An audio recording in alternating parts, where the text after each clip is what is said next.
實有過錯判中的罪名，行事也有不屈不説謊的見證。人類自私天性，慾望如無止境，作過的誰能盡散走熱情？揭破最暗埋藏污點，確信會有逆轉一天，有你長遠路並肩不會變，成敗親手改變，苦樂常現，共前行力牽，寒流或暖都不講再見。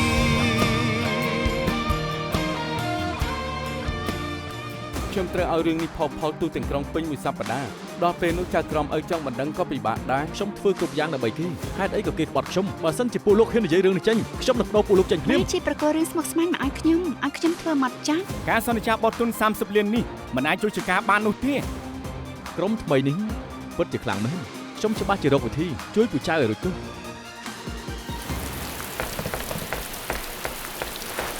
ពូចៅយើងដាក់ទៅលក់ត្រូវហើយលៀងហើយទៅជ្រប់ទៅទៅចាំខ្ញុំជួយអរគុណហើយអរគុណ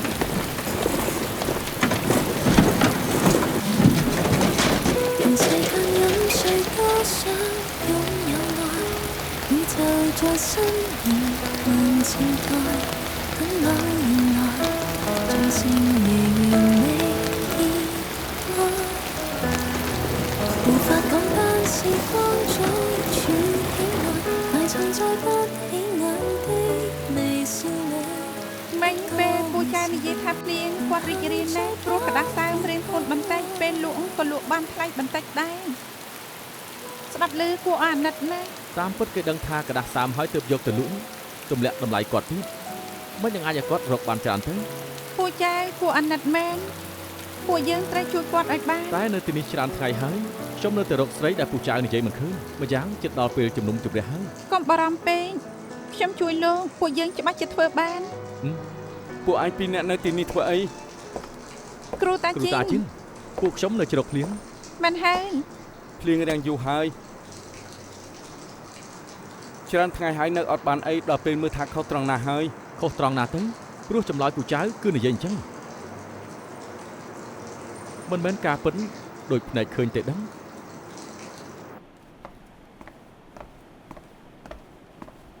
តែគ្រូឆ្មាអរគុណក្រែងពួកយើងមករកស្រីម្នាក់នោះឯងមែនហើយខ្ញុំមិនយល់ទេថាហេតុអីពាក់កណ្ដាលយប់មានមនុស្សស្រីទៅងូតទឹកបន្ទប់ទឹកប្រុសអញ្ចឹងយប់មិញខ្ញុំបានដើរទៅកន្លែងសម្រាមទៅដល់សួនច្បារតាមម៉ោងដែលរឿងរ៉ាវកើតឡើងខ្ញុំឃើញថាក្បែរនោះសុទ្ធតែជាហាងចាស់គ្មានកាមេរ៉ាសុវត្ថិភាពទេតែខ្ញុំបានឃើញកង់អង្គុយមួយឈប់នៅក្បែរហាងភីហ្សាអ្នកជិតខាងថាតែងតែមកឈប់រាល់យប់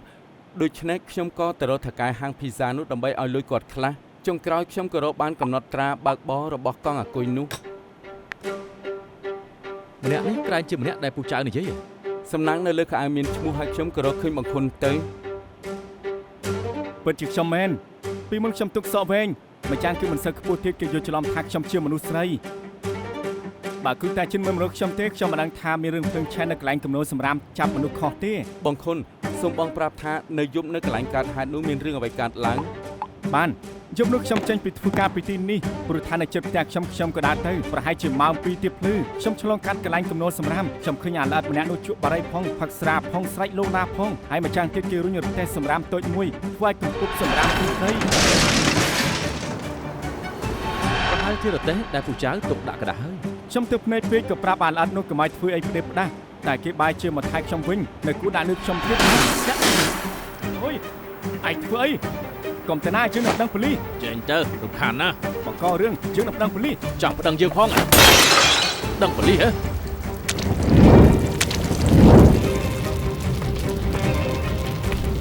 ខ្ញុំឃើញមានភ្លើងឆេងចឹងខ្ញុំក៏ខ្លាចដែរព្រោះថែមពីនោះគឺប្រឡាក់ពេញខ្លួនទៀតខ្ញុំក៏ប្រញាប់ចាច់ចេញ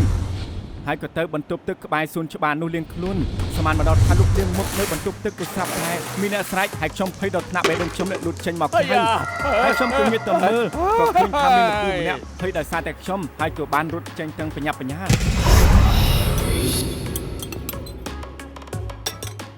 បងខុនម្នាក់នេះគឺពូចៅជាម្នាក់ដែលបងឃើញក្នុងបន្ទប់ទឹកនោះមែនទេមែនគឺគាត់ហ្នឹងហើយ អូតាមពិតស្រីសក់វែងឲ្យពូចៅឃើញនោះគឺបងហើយស្មានថាជាស្រីក្រោយមកបងកាត់សក់វិញ ជប់នោះខ្ញុំទៅដល់ផ្ទះខ្ញុំក៏ងូតទឹកកកសក់ច្រើនដងប៉ុន្តែនៅតែមិនទាន់បាត់ខ្លឹមនោះទេហើយខ្ញុំក៏ខឹងខ្លាំងណាស់ខ្ញុំក៏បានចូលការលើកខ្លួនចូលទៅបោះចោលក្រោយមកខ្ញុំក៏ទៅកាត់សក់តែម្ដងទៅទី1បងខុនប្រែកាយទី2ពួកយើងស្មានថាអ្នកដែលពូចៅឃើញគឺជាស្រីដូច្នេះទើបរកមិនឃើញ បងខុនរំខានបងឡើងតុលាការជួយធ្វើជាសាក្សីបញ្ជាក់ថាពូចៅមិនបានដុតភ្លើងទេ សុំអង្វរ ខ្ញុំស្គាល់តែលពូម្នាក់ទេមិនបានឃើញអាល្អិតសម័យនោះឡើយ មិនអីទេឲ្យតែបងស្គាល់ពូចៅបញ្ជាក់ថាគាត់មិនបានធ្វើទៅបានហើយ ភារកិច្ចពួកខ្ញុំគឺជួយពូចៅរឿងឃាតករទុកឲ្យប៉ូលីសចុះ អញ្ចឹងហ៎គ្មានបញ្ហាទេ អរគុណអរគុណអរគុណអរគុណហើយថ្ងៃនេះអរគុណលោកហើយនៅត្រូវអរគុណអាលីទៀតនាងមិនអីទេ មិនអីទេប្រហែលមិញនេះត្រូវភ្លៀងតិចតួចក៏មិនសូវស្រួលខ្លួន ខ្ញុំហៅឡានកំដរនាងទៅពេទ្យ មិនបាច់ទេខ្ញុំមិនអីមែនខ្ញុំទៅផ្ទះសម្រាប់បន្តិចទៅបានហើយ មើលគេទៅខ្ញុំហៅឡាន ប្រយ័ត្នបន្តិច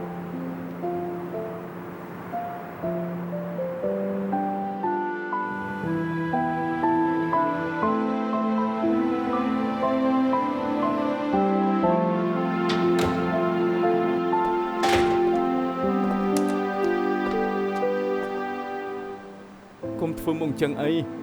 គេគ្រាន់តែត្រូវភ្លៀងបន្តិចប៉ុណ្ណោះសំណាងដែលមិនក្តៅខ្លួនមានពហុយមើលថែគេលាតថ្នាំរួចដេញបន្តិចអស់អីហើយ ខ្ញុំវិតែធ្វើអាលីស្លាប់ហើយ មិញនេះពហុយបារម្ភពីកូនស្រីគាត់ពេកទើបនិយាយធ្ងន់អញ្ចឹងមិននឹងអាចងាយស្លាប់ដល់ម្លឹងទេ តាមពិតអាលីមានជំងឺរលាកថ្លើមបេះពូហួយថាបើធ្ងន់ធ្ងរអាចប្រែជាក្រិនថ្លើមនិងទៅជាមហារីកទៀតគេត្រូវផឹកថ្នាំនិងពិនិត្យរយៈពេលយូរមិនអាចនៅហត់និងមិនអាចនៅដល់យប់សូម្បីអាកាសធាតុប្រែប្រួលក៏ត្រូវប្រយ័ត្នដែរខ្ញុំធ្វើឲ្យគេធ្វើខុស អ្នកមិនដឹងគ្មានកំហុសពេលពហុយបាត់ខឹងសុំទោសគាត់ទៅអស់អីហើយ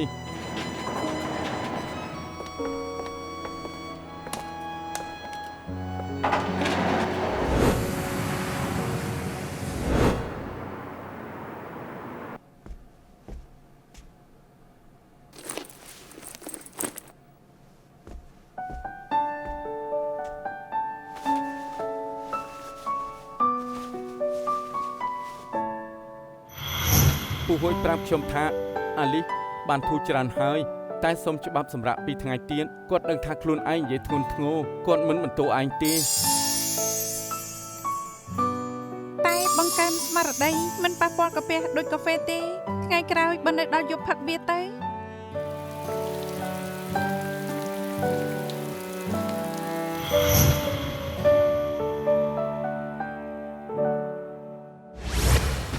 ដោយសារខាងការពារក្តីមានផតាំងថ្មីខាងបរិយាអាជ្ញាសម្រាប់ដកពាក្យបណ្ដឹងពីចុងចោតវាងចៅហួរពីបទល្មើសដុតនឹមបំផ្លាញចំនួន2ករណីពេលនេះខ្ញុំប្រកាសទទួលយកការស្នើសុំនេះ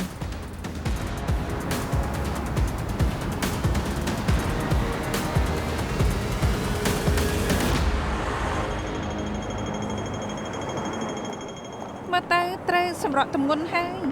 អូប៉ុណ្ណឹងសោះធាត់ប្រយ័ត្នគេໄວ អត់ទេ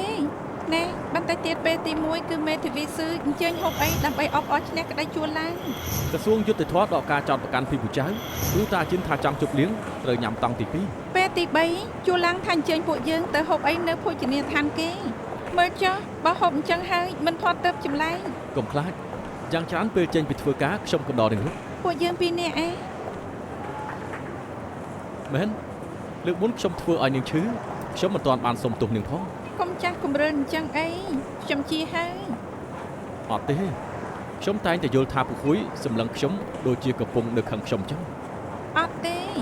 ក្រែងប៉ាប្រាប់ថាយល់ហើយមិនបន្ទោសលោកទេឯង ចុះជំងឺថ្លើមនាងមិនអីទេ ខ្ញុំបានទៅពិនិត្យឲ្យទៀងពេលហើយបើចាំបាច់គ្រូពេទ្យនឹងបាក់ថ្នាំឲ្យខ្ញុំមិនអីទេមើលចុះស្មារតីខ្ញុំល្អណាស់ តាមពិត តាមពិតអីទៅ តាមពិតថ្ងៃនេះខ្ញុំចង់ណាត់នាងញ៉ាំអីថ្ងៃទៅ មែនទេ ខ្ញុំស្គាល់ហាងលក់បបរគ្រឿងក្នុងមួយកន្លែងបបរថ្លើមជ្រូកឆ្ងាញ់ណាស់ថ្លើមជ្រូកច្រើនហើយទន់ទៀតបបរក៏ឆ្ងាញ់និងបដាក់ប៊ីចេងទៀតស័ក្តិសមនឹងឲ្យនាងពៅនាងត្រូវញ៉ាំរបស់ល្អបន្តិច អញ្ចឹងស្អែកពេលថ្ងៃទៅហូបជាមួយគ្នា នៅមានអាហារឈុតអេស៊ីងហួយទៀត មីសាច់គោសាតេពួកគេល្បីណាស់ អញ្ចឹងចាំថ្ងៃណាមួយហូបជាមួយគ្នាមុនពេលទៅធ្វើការទៅ ទៅញ៉ាំមឹកការីទៀតទៅមកមុខនេះលេខ1ត្រូវតែញ៉ាំពេលចេញពីធ្វើការទៅញ៉ាំជាមួយគ្នាទៅ ល្អដែរ បើអាហារពេលព្រឹកថ្ងៃនិងយប់សិតតែញ៉ាំជាមួយគ្នាអញ្ចឹងពួកយើងទៅជាមួយគ្នាទៅ មិនបានអាហារព្រឹកនឹងថ្ងៃត្រង់អាចហូបនឹងលោកបានចេញពីធ្វើការក៏អាចទៅហូបមឹកការីបានដែរតែអាហារយប់ខ្ញុំត្រូវទៅផ្ទះកំដរប៉ាហូបមិនអាចមានសង្សារភ្លេចប៉ានោះទេ សង្សារខ្ញុំជាសង្សារម្នាក់នោះ ថាទេ ប្រកាសហើយ ថ្ងៃនេះពេលចេញពីធ្វើការពួកយើងទៅញ៉ាំមឹកការីទៅ ហូបមកពេលនេះចាំគិតទៀតត្រូវទៅរកកន្លែងមុនណា តោះ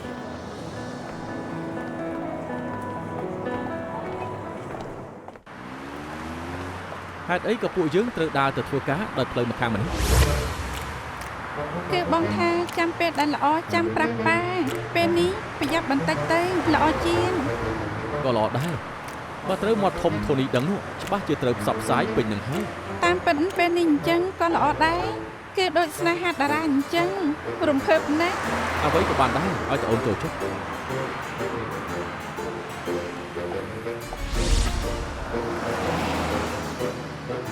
បងនៅឯណាមិនមិនឃើញ បងឃើញអូនហើយ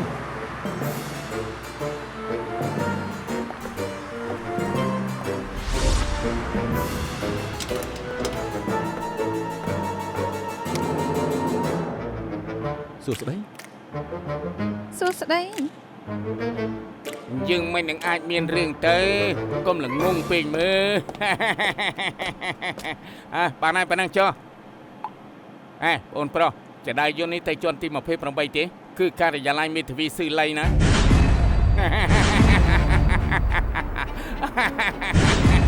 ណែព្រោះឯងនឹងណា អូមែនហើយពួកខ្ញុំទៅជាន់ទី28ដែរ អរគុណ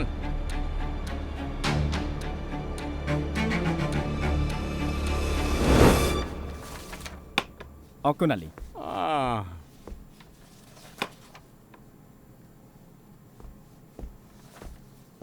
លោកគូករណីលោកគឺជាករណីចូលផ្ទះជាការបំពេញបទបញ្ញត្តិចារកម្មនៅមាត្រាទី 11B នៅចំពុះ2 210នៃច្បាប់ហុងកុងនិយាយចំគឺជាការលួចនឹងការធ្វើបាបគេនៅផ្ទះ បានហើយពាក្យអត់ប្រយោជន៍កុំនិយាយអីពួកលោកគ្រាន់តែប្រាប់ខ្ញុំថាជួយឲ្យខ្ញុំរួចទោសយ៉ាងម៉េចទៅបានហើយ ដំបងពួកយើងត្រូវពិភាក្សារឿងក្តីទើបសម្រេចថាតវ៉ាបែបណា ខាងរាជអាជ្ញាប្រាប់ថាយប់នោះម៉ោង 2 កន្លះលោកបានចូលផ្ទះក្រោមដីលេខ35នៅភូមិស៊ីកុងតាសានបានចូលលួចនាឡិកា5ចិញ្ចៀន3និងលុយសុទ្ធ 50000 ម្យ៉ាងនៅចាក់ម្ចាស់ផ្ទះទៀត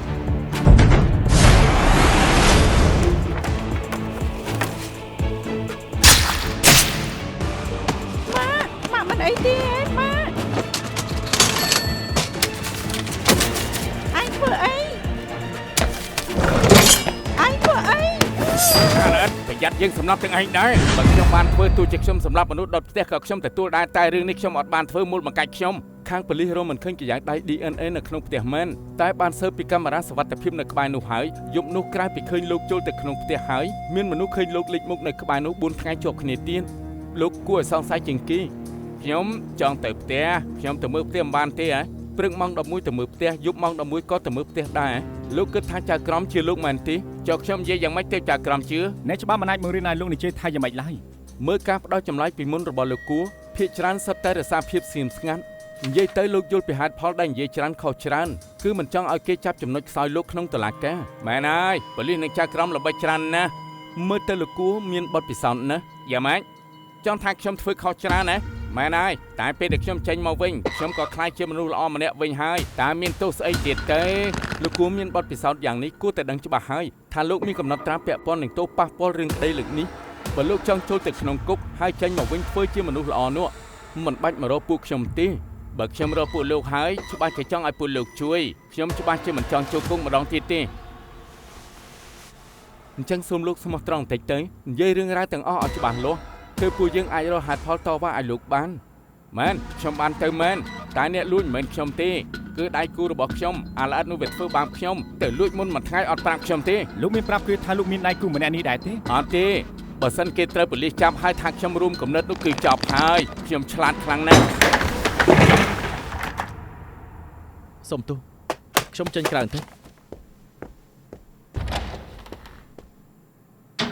សរុបទៅពេលនេះគឺមួយម៉ាត់ពួកគេប្តឹងខ្ញុំលួចអីវ៉ាន់តែខ្ញុំមិនបានទៅទេក៏មិនបានធ្វើដែរខ្ញុំស្អាតស្អំ លោកគួរលោកថាលោកមិនបាននៅក្បែរនោះហើយចូលលោកណែណាមានផុសតាំងបញ្ជាក់ដែរទេ មានតា មានទេមិនក៏មិនប្រាប់ប៉ូលីសទៅ លោកគួរបានហើយប្រាប់ពួកលោកទាំងអស់តែម្ដងទៅជឿខ្ញុំចោះច្បាស់ជាជោគជ័យ គ្រូតាជៀនលោកថាជោគជ័យច្បាស់ជាជោគជ័យហើយមេធាវីស៊ឺពឹងលើលោកហើយ លោកគួរមានការរីកចម្រើនអីគ្រូតាជិននឹងប្រាប់ បានអញ្ជើញខាងនេះ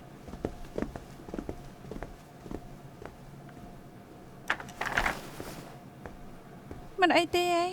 តាំងពីបានឃើញលោកគួរមកបងដូចជាមិនសូវស្រួលទេ មិនអីទេ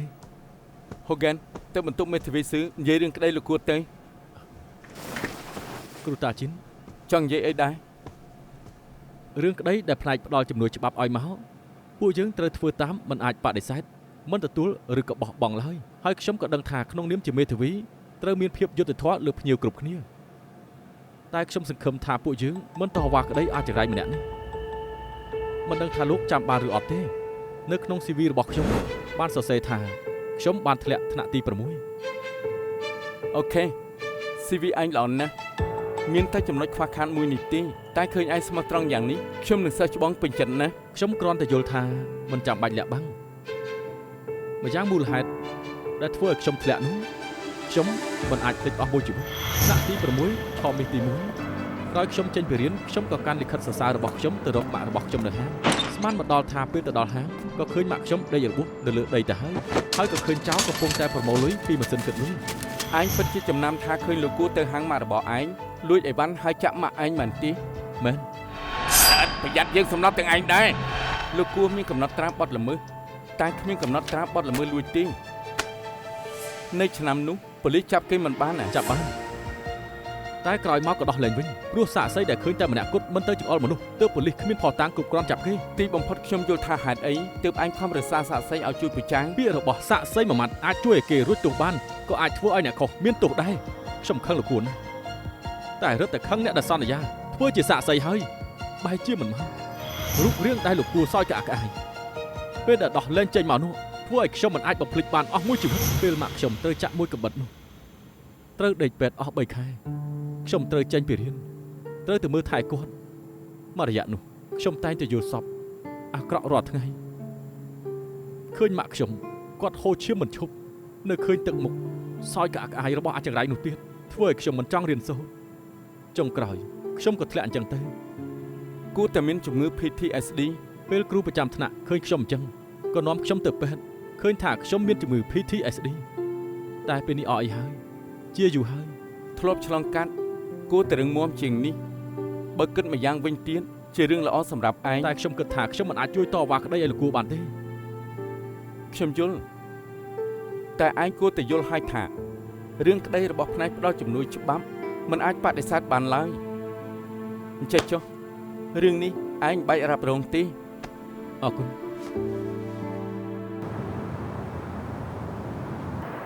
ញ៉ាំបានហើយ ល្អ ឆ្ងាញ់ណាស់ សាច់នំកណ្ដាលទុនណាស់ឯកែមវិញគឺស្រួយគុណភាពខ្ពស់ណាស់ មានតែឯងទេដែលញ៉ាំដឹង ពាក្យឆ្ងាញ់មួយម៉ាត់នេះគ្រប់គ្រាន់ហើយមិនចាំបាច់បកស្រាយច្រើនពេកទេ ឯងគ្រាន់បានតែង ម្នាក់មានចំណូលចិត្តរៀងខ្លួនគ្រប់គេផងទេ កុំខ្វល់ពីគេអីមែនហើយហូកិនយ៉ាងម៉េចឲ្យគេមិនអីទេ មិនក៏ឯងដឹងរឿង Hogan ឯងក៏ដឹងដែរ ណែរឿងហេតុទាំងមូលគឺអាចិនជាអ្នកប្រាប់ខ្ញុំប៉ុន្តែមុនពេលដែលខ្ញុំប្រាប់អាវីលអ្នកនៅស៊ីលីទាំងអស់សុទ្ធតែដឹងហើយ ខ្ញុំប្រាប់តែសិស្សច្បងទេចំណែកដែលខ្ញុំប្រាប់នាងព្រោះខ្ញុំចង់ឲ្យនាងរៀបចំក្តីផ្សេងឲ្យ Hogan ណែបើសំបីតែខ្ញុំក៏ដឹងចឹងសៀលិចគ្មានអាចកំបាំងនោះទេ ឯ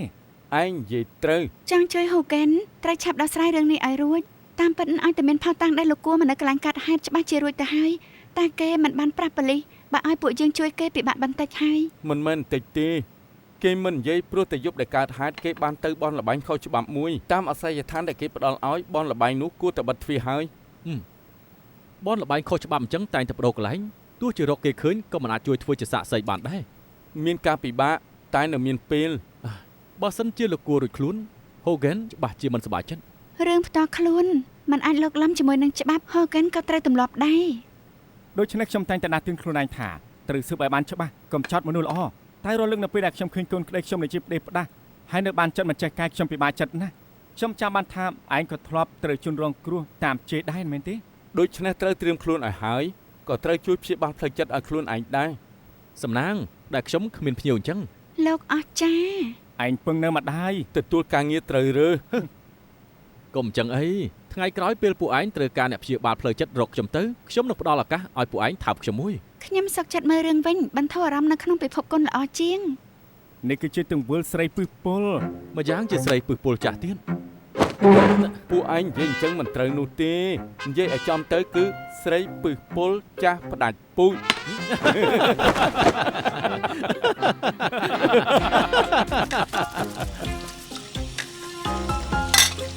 អូចាំបាច់ទម្លាក់ភងផាំងអញ្ចឹងដែរហ៊ានភ្នាល់ត្រូវតែហ៊ានចាញ់ ស្រីពើពលចាស់ផ្ដាច់ពូជដូចខ្ញុំគឺអញ្ចឹងឯង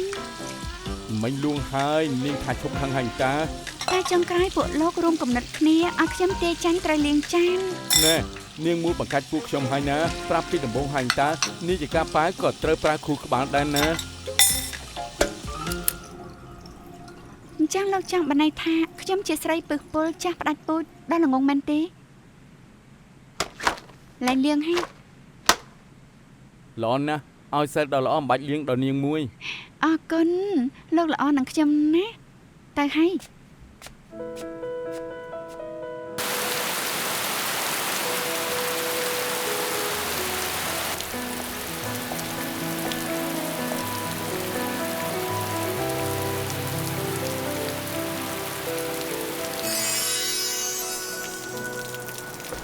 គ្មានឆាប់ទេ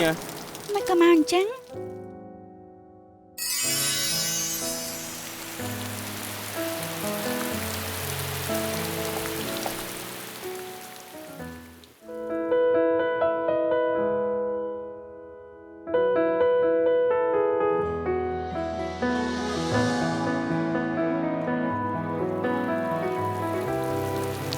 យកទៅមិនក៏ថ្មឹងអញ្ចឹងនាងមិនគិតថាខ្ញុំជូននាងទៅផ្ទះទេដឹង ខ្ញុំកំពុងគិតថាត្រូវបានឆាត់នាំលោកចូលទៅវិញឬអត់ មិនបាច់ទេនិយាយទៅពេលភ្លៀងរលលើកនាងតែងតែយកឆាត់មួយពីផ្ទះខ្ញុំគួរតែអាចបើកហាងលក់ឆាត់បានហើយក ុំបន្លឺពេកលើកក្រោយសងលោកវិញចុះ ត្រូវតែអញ្ចឹង 無法講單是光早處喜愛，埋藏在不起眼的微笑裏，一個回神，然後再不放開。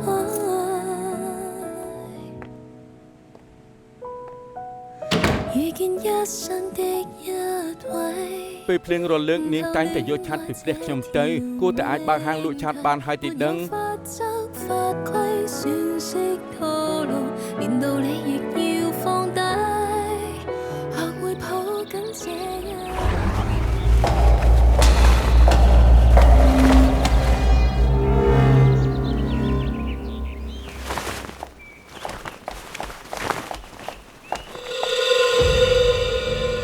អាចិននេះ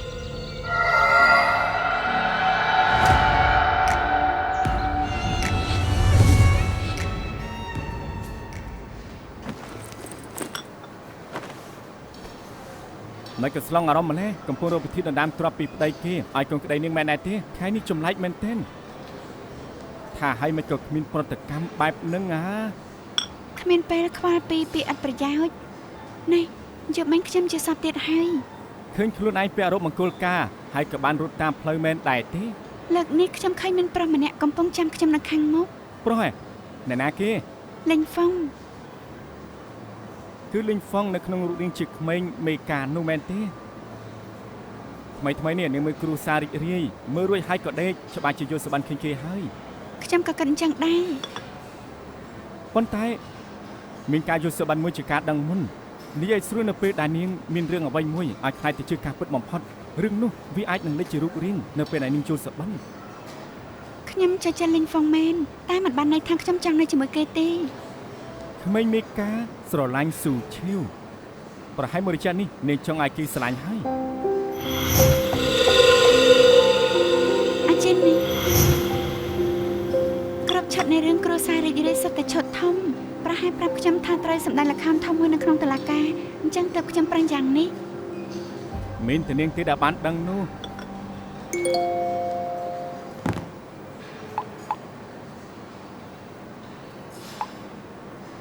ហើយខ្ញុំសរសើរថារុក្ខជាតិខ្ញុំស្អាតរាល់ថ្ងៃថ្ងៃនេះវាដុះថ្មីមិនស្លឹកទៀតចុះរបស់លោកយ៉ាងម៉េចដែរ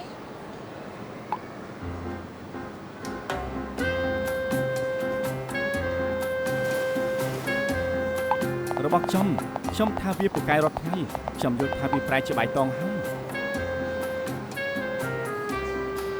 ខ្ញុំផុសរូបចូលក្នុង IG លោក follow ឈ្មោះ Hazel underscore នៅវាយទៅនឹងអាចមើលឃើញការប្រែប្រួលវា អូខេខ្ញុំនឹងថតរូបជាខ្ញុំផុសឲ្យបានច្រើនក្នុង IG ខ្ញុំ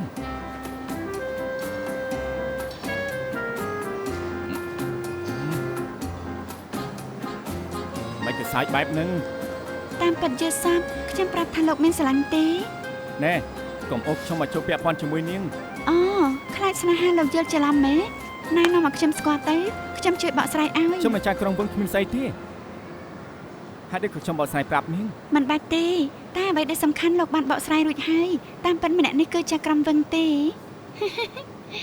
រឿងរ៉ាវគឺចេះទេចៅក្រុមវឹងគឺជាមនុស្សល្អគេបានជោគរុក្ខជាតិដែលចិត្តងាប់មួយផាំងទៅហើយពួកយើងធ្វើការពិសោធន៍មួយចង់នឹងថាសរសើរវាឲ្យបានច្រើនបន្តិចអាចឲ្យវាពន្លូតបានដល់ល្អដែរទេ ក្បាច់ញ៉ាស្រីរបស់លោកក្មេងខ្ចីមែន តែមិនអីទេចាស់ក្រុមវឹងទទួលបានល្អហើយពិតជាមនុស្សមានចំណូលចិត្តផ្សេងគ្នាមែនអេចុះវានឹងអាជីនដឹងទេ មិនទាន់ដឹងទេនាងកុំប្រាប់ពួកគេបានទេ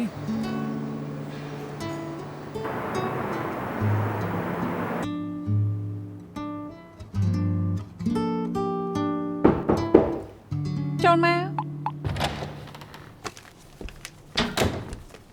ចៅក្រុមវឹងមើលទៅមេធាវីធំឈៀវទៀតហើយមែនទេ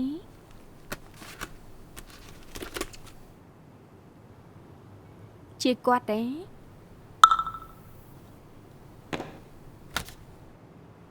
គឺមេធាវីធំឈៀវផ្ញើសារមកណាត់នាងយប់នេះហេ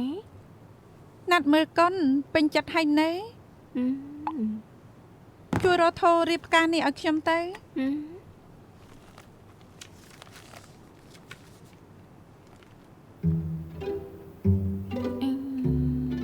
ចង់និយាយអីទៀតទៅ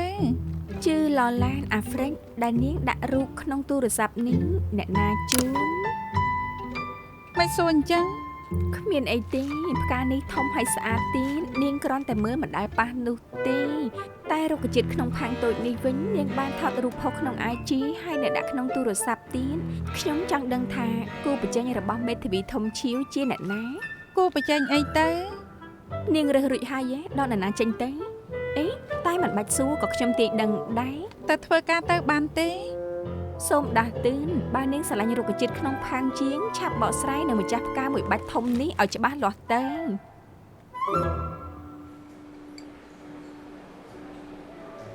នៅក្បែររោងកុនមានហាងកាហ្វេមួយមិនអន់ទេមិនទាន់ដល់ម៉ោងផងពួកយើងអាចទៅផឹកកាហ្វេសិនបាន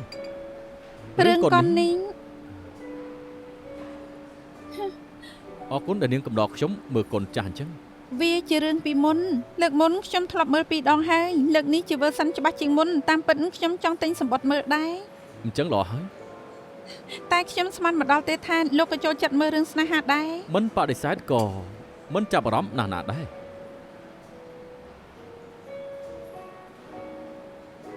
ខ្ញុំដឹងថានាងចូលចិត្តរឿងដូច្នេះទើបខ្ញុំទិញសម្បត្តិខ្ញុំយល់ថាមនុស្សពីរនាក់រាប់អានគ្នាគួរតែស្មោះត្រង់ លោកថាស្មោះត្រង់នេះគឺត្រឹមត្រូវដូច្នេះខ្ញុំចង់សារភាពដែរសុំទោសខ្ញុំនឹងលោកមិនអាចរីកចម្រើនដោយអ្វីដែលលោកគិតទេ ដាក់ទោសស្លាប់ឲ្យខ្ញុំលឿនម្លឹងផងខ្ញុំបញ្ញាប់ពេកធ្វើឲ្យនាងមានសម្ពាធមែនទេអាចប្តឹងតបានទេ មែនហើយការសម្រេចក្តីត្រូវយោងតាមហេតុផលតែស្នេហាមិនមែនអញ្ចឹងទេតាមពិតធម្មតាក្រៅពីការងារដែលខ្ញុំព្យាយាមរក្សាហេតុផលរឿងផ្សេងទៀតខ្ញុំវិតម្លៃតាមអារម្មណ៍ ស្ដាប់ទៅគឺដាក់ទោសស្លាប់ឲ្យខ្ញុំហើយ តែខ្ញុំក៏មិនវល់គេដែរ ធ្វើឲ្យលោកចំណាយទឹកចិត្តលើខ្ញុំច្រើនយ៉ាងនេះសុំទោស ថ្ងៃក្រោយបើសិនជាមានពេលអាចណាត់នាងផឹកកាហ្វេបានទេ អ ប្រកាសណាស់ ដល់ពេលចូលសាលហើយតែរឿងកុននេះខ្ញុំគិតថាមើលម្នាក់ឯងខ្ញុំផឹកកាហ្វេឯកាម្នាក់ឯងមានសេរីភាពជាង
បើសិននាងពិតជាស្រឡាញ់កូនរុក្ខជាតិនេះជាងមែន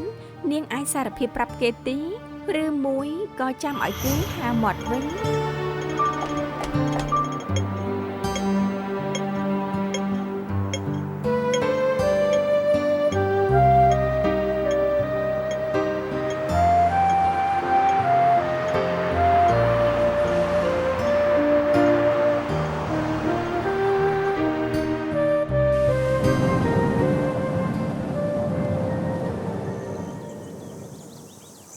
ប៉ាធរកម្រមកយឺតណាស់ខ្ញុំទៅគាត់សិន មិនបាច់ទេប្រហែលចិត្តដល់ហើយ អ្នកកសែតពួកគេមកចាំប៉ាធរឯង មែនហើយនោះដល់ហើយ លោកផឹងឮថាលោកមន្ត្រីគ្នានឹងអ្នកបងធំឯស្រីចាស់ផឹងឈរនៅខាងគាត់គ្រួសារផឹងបែងចែកជាពីរ ដូច្នេះតែថ្ងៃកំណត់80ឆ្នាំរបស់អ្នកស្រីចាស់ផឹងមិនឃើញលោកមែនទេ លើកមុនបានឆ្លើយបញ្ជាក់រួចហើយតើគ្រប់គ្នាហត់នឿយហើយហើយពេលនេះអាចដកខ្យល់បានហើយ ប៉ាធររឿងស្មុគស្មាញនឹងឆាប់កន្លងផុតទៅខ្ញុំគាំទ្រប៉ា ម៉ាក់ចង់ដឹងថាឯងចង់លួងប៉ាធွာឯងតែនិយាយអីកុំឃ្លាតពីការពិតឆ្ងាយពីបញ្ហាគ្រួសារអ្នកមានលោកនេះស្មុគស្មាញណា អ្នកម៉ា ម៉ាក់ឯងនិយាយត្រូវតែប៉ាមិនអាចស្មុគស្មាញម្នាក់ឯងបានទេដល់ពេលនោះខ្ញុំច្បាស់ជាអូននាងទម្លាក់ទឹកដែរនាងត្រូវតែជួយតវ៉ាក្តីឲ្យឆ្លៀត បានមិត្តភក្តិគ្នាច្រើនឆ្នាំអញ្ចឹងមិនអាចបដិសេធទេ ប៉ាធរប៉ានឹងអ្នកបងធំឆ្លោះគ្នាមែនទេ អ្នកបងតែងលូឡានៅក្នុងការប្រជុំថាប៉ាដកកូនប្រុសទាំងពីររបស់គាត់ទៅក្រុមហ៊ុនសាខាក្រុមប្រឹក្សាមិនពេញចិត្តនឹងគាត់ឡើយចង់ឲ្យប៉ាដកគាត់ចេញពីក្រុមប្រឹក្សាភិបាលអ្នកបងធំមិនព្រមគង់ទៅជួបតុលាការ អ្នក ទី ស្រីផឹងតកូលផឹងម្នាក់នេះជាអ្នកល្បីឈ្មោះក្នុងវិស័យផ្សព្វផ្សាយមានទំនាក់ទំនងល្អនឹងអ្នកកាសែតគេបានប្រាស្រ័យមតិសាធារណៈធ្វើឲ្យកូនប្រុសទាំងពីរខ្លួនឯងខ្លាចជាកូនកំព្រាហើយត្រូវពូទីពីរឯងធ្វើបាបយកភាពអាណិតមុនពេលតវ៉ាក្តី ខ្ញុំខ្លាចបន្តបញ្ហាដល់ត្រូវឡើងតុលាការអញ្ចឹងម៉ាក់នឹងមិនសប្បាយចិត្ត ណែគេដឹងពីចំណុចខ្សោយលោកបារម្ភពីអ្នកស្រីចាស់ផឹងជាងគេអញ្ចឹងគេក៏បំបែកបំបាក់ម្ដាយកូនពួកលោកទៅលោកកើតមកដែលមានកូនសោមាសដឹងថាមានការដណ្ដើមទ្រព្យអញ្ចឹងយូរហើយ នាងតែងតែចឹងពាក្យដែលកាន់តែអាក្រក់ស្ដាប់នាងកាន់តែនិយាយ បានហើយ ប៉ាធរផឹកលោហានគួរសិនទៅ នៅតែហាសែស្រឡាញ់ប៉ាតែឯងកុំនិយាយតាមម៉ាក់របស់ឯងឲ្យសោះណាអាចនឹងបំភ័យមិត្តប្រុសឲ្យរត់បាត់ តាំងទៀតហើយ ណែអ្នកដែលជូនផ្កាដល់ឯងនោះចង់ណែនាំឲ្យប៉ាស្គាល់ពីណា ប៉ាធរផឹកទឹកលោហានគួរទៀតណា គេបដិសេធនឹងអាដាមហើយ មកដាមយ៉ោបើខ្ញុំចាំមិនខុសទេគេបកកែតវ៉ាក្តីជំនួយណាស់ឆ្លាតណាស់គេមិនត្រូវចិត្តឯងត្រង់ណាទៅហ៎ ជួយផង អូខេឈប់សួរហើយតែគួរឲ្យស្ដាយត្រូវទេ មែនទេជាអ្នកពូកែក៏មិនប្រកាសថាសមនៅជាមួយគ្នាអស់មួយជីវិតដែរបើសិនជាលោកប្តឹងជាមួយបងថ្លៃលោកធំមែនអាដាមក៏ជួយដែរដល់ពេលនោះចាំណែនាំឲ្យលោកស្គាល់ចុះ អញ្ចឹងបាច់ណែនាំទេខ្ញុំមិនចង់ឲ្យគ្រួសារមួយឆ្លោះគ្នាដល់ឡើងតុលាការទេ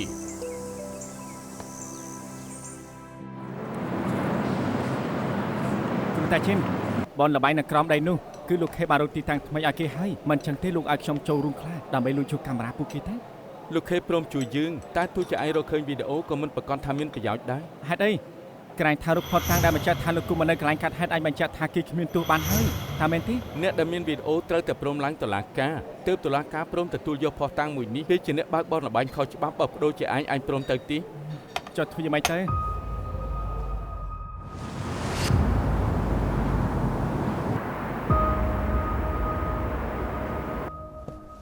ទីបំផុតរកឃើញភស្តុតាងដែលលោកគួរមិននៅកន្លែងកើតហេតុហើយ បនល្បែងល្មើសច្បាប់ណាម្ចាស់កន្លែងព្រមឡើងតុលាការធ្វើសាក់សី ក្រៅពីផ្លូវបនលបែងហើយបែរនោះនៅមានហាងពីរទៀតខ្ញុំប្រាប់ឲ្យធូនីទៅមើលទីបំផុតរកបានកាមេរ៉ាសុវត្ថិភាពរបស់ហាងអ៊ូជីងមួយថតបានពេលដែលលោកគួរដើរឆ្លងកាត់ ធ្វើបានល្អណាស់ហើយចូលទៅកែហាងអ៊ូជីងនោះ យល់ព្រមចេញមុខធ្វើសាស័យ ជោគជ័យឆាប់ញ៉ាំវីដេអូទៅខាង DOJ ទៅចុងក្រោយពួកគេអាចនឹងដល់ការគ្រប់គ្រងចំពោះលោកគូ ម៉ោង 6 ទៅហើយខាងនោះគួរតែចេញពីធ្វើការព្រឹកស្អែកចុះខ្ញុំឲ្យពហុយយកទៅ អញ្ចឹងខ្ញុំទៅសិនហើយណាទៅផ្ទះមួយកូនស្រី គ្រូតាជីនមានអីវ៉ាន់យកទៅ DOG មែនហើយលិខិតធ្វើរួចហើយរំខានពូនបន្តិច ទុកចិត្តចោះព្រឹកស្អែកនឹងយកទៅ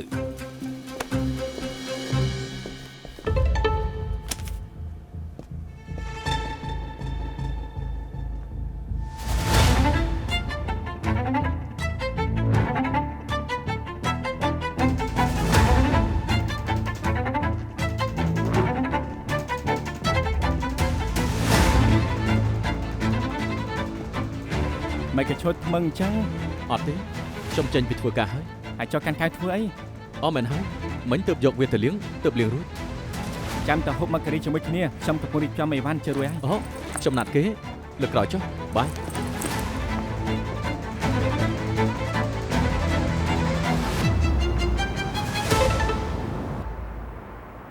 ចប់ហើយ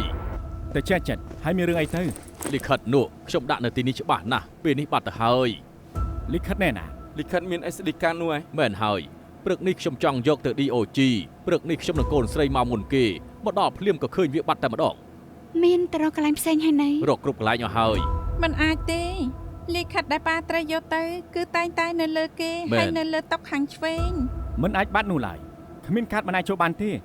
ទ្វារធំក៏គ្មានអ្នកណាបើកចោលដែរអាចនឹងលួចពីបាត់ទ្វារ ពូហួយយកមិញពេលពូចេញពីធ្វើការពូជាអ្នកចាក់ចិនចុងក្រោយគេ អត់ទេគឺថូនីមិនប្រកាសថាអ្នកទៅក្រោយគេគួរសង្ស័យទេមានអ្នកចូលមកលួចពេលយប់ក៏ថាបានដែរ តាមពិតក្នុងចិត្តគ្រប់គ្នាសិតតែដឹងអ្នកដែលអាចលួច CD កាតជាងគេគឺ Hogan គេស្អប់លោកគួរឲ្យសង្ស័យ មែនហើយច្បាស់ជា Hogan ឆ្នាំនោះម៉ាក់គេរបួសធ្ងន់លោកគួរបាយជារួចខ្លួនបើបដូរជាខ្ញុំវិញខ្ញុំច្បាស់ជាឆ្លៀតឱកាសនេះសងសំខាន់ มันអាចទេ Hogan មិនមែនមនុស្សអញ្ចឹងឡើយ មើលកាមេរ៉ាសុវត្ថិភាពទៅ ជុំមិញត្រូវដំឡើងប្រព័ន្ធថ្មីមានកាមេរ៉ាសុវត្ថិភាពទេ ឱកាសល្អយ៉ាងនេះបើមិនចាត់ការមិនគប្បីនឹងខ្លួនឯងទេ ចាំ Hogan មកសួរឲ្យច្បាស់ទៅ ពួកលោករកខ្ញុំហ៎ Hogan SD card ដែលបញ្ជាក់ថាលោកគួរមិននៅកន្លែងកើតហេតុបាត់ហើយក សែភ្នែកពួកលោកសង្ស័យខ្ញុំលួចហ៎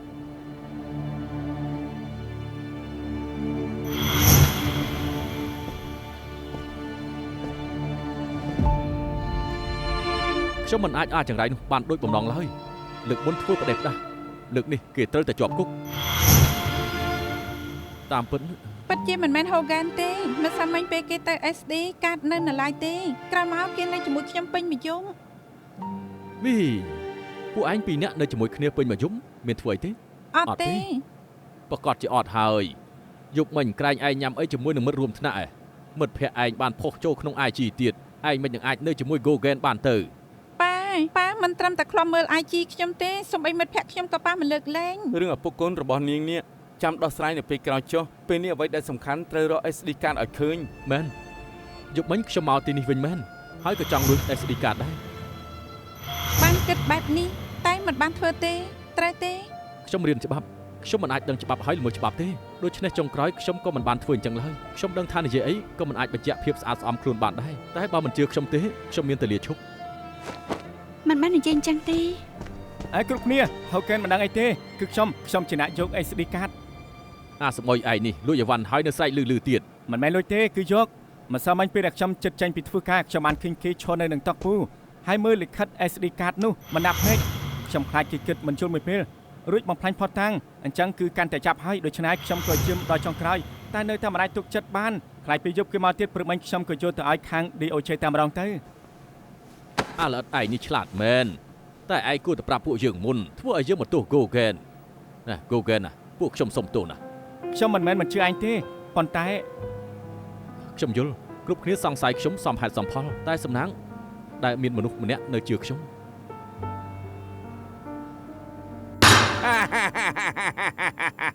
ខ្ញុំថាហើយថាខ្ញុំស្អាតស្អំទេវតាមានភ្នែក តាមពិតទោះបីពួកខ្ញុំរកផុសតាំងដែលលោកមិននៅកន្លែងកើតហេតុឃើញខាង DOG ក៏មិនប្រកាសថាឈប់ប្តឹងដែរខាងគេនៅតែតាមខាំលោកមិនលែងមិនសំណាងរលឹកទេ ត្រូវមិនសំណាងរលឹកគឺវាសនាល្អថ្ងៃដែលមកសញ្ញេនោះចាំប៉ាលោកញ៉ាំនំ ក៏មិនគួរសមជាការងារទេ សរុបទៅថ្ងៃក្រោយមានគ្រូតាជាតិដោយលោកខ្ញុំសម្រាប់មនុស្សដុតផ្ទះក៏មិនបាច់ខ្លាចដែរអាល្អិតអញសម្លឹងអីហ៎ Hogan ខ្ញុំទៅធ្វើការសិនហើយ សម្លឹងយើងអញ្ចឹងបើអ្នកមិនដឹងស្មានថាយើងសម្រាប់គ្រូសាឯងទាំងមូលណា មែនគឺឯងពីតែសម្រាប់ម្ដាយខ្ញុំគាត់ដេកពេទ្យអស់3ខែក្រោយមកមិនហ៊ានចេញពីផ្ទះតែម្នាក់ឯងគឺដោយសារតែមនុស្សអត់បានការដូចជាឯង អត់បានការ ឯងថាម៉េចអាឡិត អត់បានការ ឯងជាអាសម្បត្តិល្អនោះហ៎ ឯងនឹកឃើញហើយឯងត្រូវចាំទុកអ្នកល្មើសច្បាប់ត្រូវទទួលទោសតាមច្បាប់ជារឿងមុននឹងក្រោយទេរត់មិនរួចឡើយ